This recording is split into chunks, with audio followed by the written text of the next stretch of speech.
Hello, I am David Cade, the CEO of the American Health Law Association. Each year, the Board of Directors approves a slate of esteemed individuals selected by the Fellows Coordinating Council as AHLA Fellows. These long-time members have shown a commitment to the association through their participation as speakers, authors, mentors, and leaders. They are regarded as one of the top health law professionals in the legal community, and all have been actively participating in AHLA and the health law profession for 15 or more years. While the bios for these new fellows are posted on AHLA's website, it is just a snapshot of their many accomplishments. I want to give you the chance to hear from them personally and learn more about why they deserve the Fellows honor. The 2023 Fellows class includes 8 exceptional individuals. Today, I have the distinct honor to be speaking with Marilyn Lamar. Marilyn, how are you doing today? Great. How are you doing, David? I'm well, thank you. How does it feel to be an AHLA Fellow? It really was a great honor. I have seen so many people through the years be appointed as fellows, and they're always people I looked up to so much. So yeah, it really felt wonderful to get that. And I got a very nice sort of crystal memento. So that was a surprise too. So it was great. Thank you. Well, well deserved. You've had a distinguished career and been a wonderful leader for the association. So I want to take you back a little bit.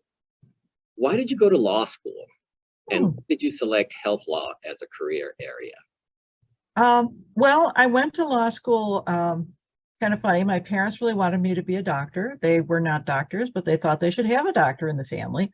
And I was the last child, so I was kind of the last hope. I was a little squeamish, didn't really fancy the idea of cutting into cadavers. So went to college, majored in psychology, and very kindly they sat us down the first day in the psychology department and said, this is a wonderful major, but there are no jobs when you graduate with this major, so do something else. Okay, so law school seemed like a really good idea. I like language, I like writing, like speaking, you know, that sort of thing. So it became law school. And I started actually in the corporate department of a large firm. And there really wasn't a clear path to go do health law at that point. I don't think there wasn't a department at my firm, certainly. And so I did corporate for many years and started doing a lot of information technology, a lot of licensing of software, which I thought was really cool. No one in corporate seemed to quite get it. It didn't fit into the M&A securities mold, but the health law group, which did exist by that point, did think it was wonderful and invited me to join them because I was doing a lot of work for their clients. So that was really how I got into health law. And it's been great. I mean, it's such an interesting intersection of technology and people's lives. It applies to all of us. And obviously a lot of financial issues because so much money is involved in taking care of people and insurance. So it's been fantastic. And a perfect place for you is that technology mix, transaction mix, health law, healthcare mix. It's like the stars have all aligned. Yeah, it really feels good. Yeah, definitely. So tell me how AHLA has helped you remain connected with your health law colleagues. Oh, well, AHLA has just been foundational to all of it. One of my mentors in all of this is Elizabeth Belmont, who at that point was chairing the Health Information Technology Group. And I think I spoke for her on a webinar or something. I almost was pinch hitting for another of my partners. And she just decided that we were going to, you know, do great things together. And we've really become best friends and lifelong friends from that. So, but also I think within AHLA, there is such a unique giving spirit that at some level, yeah, we're competitors, but people are so willing to share their knowledge and really drop what they're doing and help you if you need help. I've just developed a really nice group of friends through this and other colleagues that you can put out an email or call or do something through your practice group. And I see, David, I think you're revamping what used to be the listservs a long, long time ago. Yes. And that's a wonderful way to get information. So yeah, it's been just, I can't imagine practicing health law without the AHLA.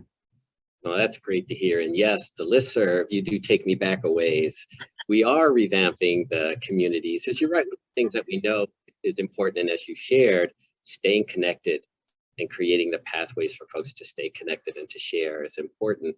We want to keep going. That being said, if a new AHLA member asked you how to get involved in the association, what would you tell them? Depending on their practice area, I think they should look for the practice group that is kind of the best fit, but not to limit themselves, you know, whether it's health information technology, antitrust, whatever. It's just fascinating to learn and see what all these different practice groups do. So that would be the starting point. And then typically, there's a real need from the AHLA to have people write on different subjects, especially so many breaking news, you know, cutting edge developments are constantly coming up, that having people that can write, which lawyers tend to like to do, is critical, and probably is how they'll get their feet wet. Also going to in-person meetings and going to fundamentals, which is, even if you've taken a lot of healthcare classes, I think the speakers at fundamentals bring that real world experience to you. I've attended a lot of fundamentals myself. I've spoken there, but I've also attended a lot of the sessions because I didn't start as a health lawyer. So, but then you get to meet so many people in the breaks, that the in-person stuff, I think, is just really critical. So a powerful message: get involved, be active, share, and come out and join us at our in-person conferences. Right. It's really wonderful to do. All good advice for the listening audience today. Knowing what you know now, however, if you could give your younger self one piece of advice, what would it be? Well, on the professional level, I guess, I never would have expected as much change as there has been in the legal area and my career. And I think it's only accelerating. You know, who knows where this Chat GPT will go, or other things. I think there were, and really AI has even been there for a while, in healthcare, in the practice, as well as in law. I think it's going to be very powerful, even though it's got an awful lot of bumps in the road and dangers. But I think the bigger picture is just, there's just going to be a lot of change, and keep reading and learning everything you can, even if it seems a little off base perhaps to your practice area, because it's going to come in handy somewhere down the road. You don't even know. And to me, that's what's so fascinating about law and health law, is just, oh, I picked up that piece of knowledge over here, I can use it over there. Just really kind of being the lifelong learner that people talk about. Yes, and I think that's probably one of the little tenets that actually took you to the law, a lifelong learner, and you embodied that in your tenure here and in your tenure as the president, for sure. As you think back over your career, what has been the accomplishment you are most proud of, and why? Wow. Well, the AHLA is right up there. Being so involved in the board and the AHLA, and first being in the HIT practice group, as I mentioned, and doing a lot of writing and speaking. And I was very honored to be chosen as the president-elect designate and eventually become president. So, I mean, that really has to be the professional highlight, I think, of my career. Well, it's been a highlight for us to have a chance to work with you and serve with you. And I know you're not done. I know you have many more achievements still yet ahead. So it's great. So knowing that we'll be rolling this tape out to the larger audience, can you share what traits you feel are most important in being an effective health lawyer? I think, and I probably suffer from this myself, that I think having an overview of the industry is critical. In other words, you know, my focus has been relatively narrow on health information technology, HIPAA, AI to some extent, but having a bigger picture of how reimbursement works and why are people so concerned about Stark, that sort of thing, that isn't front of mind to me as more of a technology lawyer or privacy lawyer, but really having the bigger picture. And that's where going to, say, the AHLA meetings and being on as many of the PG access things as you can is so useful. I remember the first time I went to the annual meeting and heard the year in review, I was just blown away, because within a couple of hours, these folks that were just experts in, it seemed, everything, presented this wide range of information in a very humorous, lighthearted way that was easy to digest, but there's so much out there. So that's a really, it was a telling point to me about how much is out there. And I'm still learning a lot more about reimbursement and things than I'm representing some plans right now. And that's a whole different side of it. I'd been more provider focused earlier in my career. So it's fascinating stuff. Ever changing. It really is. It really is. Well, you see it now with like the focus on social determinants of health, for example, that's something that, we need to really amend HIPAA. We need to do a lot of things to make that work better. But it's amazing to me, again, having been more on the provider side, how much the plans are really in front of this and trying to help the health of their overall members. And frequently it is, do these folks have access to food, access to transportation? It's critical for our country. No, you're absolutely right. And I think I'm glad you highlighted that, because it's one of the things I look at and think that we are far better off today due to all the intervention and the change and the work that you as in the health law profession and the providers have engaged in.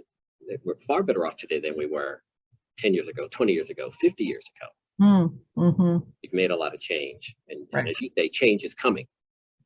It never stops, right? Well, we know you're busy and you stay very active. One of the things we highlight is trying to make sure that we have balance in our lives. But what does Marilyn do for fun? What does Marilyn do for fun? Like to be outdoors a lot, like to be on the water. Now that COVID finally, we think, has subsided, we're going back to traveling some. In fact, a week from yesterday, my husband and I are going on a long-awaited bucket trip. We are going to South Africa, see a lot of wildlife, go up to Victoria Falls. I've wanted to do this basically my whole life. So, we're taking one of those trips. So love travel, as well as, anything water, fishing, sailing, boating, that sort of thing. This sounds like a wonderful trip. Yeah, I'm so excited. Right. Although I had to get a lot of shots, but that's okay. You also take for granted what good healthcare we have. So it's better to get the shots on the front end than shots on the back end. Oh my God, yes. I'm not sure it would even help on the back end, but yeah, I mean, there's things I barely thought about, but in any event, I'm prepared, I hope. Well, this sounds like you are, yes, not only well prepared, you have planned for this well-deserved trip. You're excited about the trip. This is how Marilyn has fun. Outdoors, sunshine, walks, travel. Right. It's like a great plan and a great recipe for all of us. Marilyn, I want to thank you for spending time with me today. Oh, thank you, David. It's really an honor to welcome you in to becoming an AHLA Fellow, well-deserved. And I know we will continue to work with you for many, many, many more years to come. Thank you. Well, thank you, David. Really appreciate it.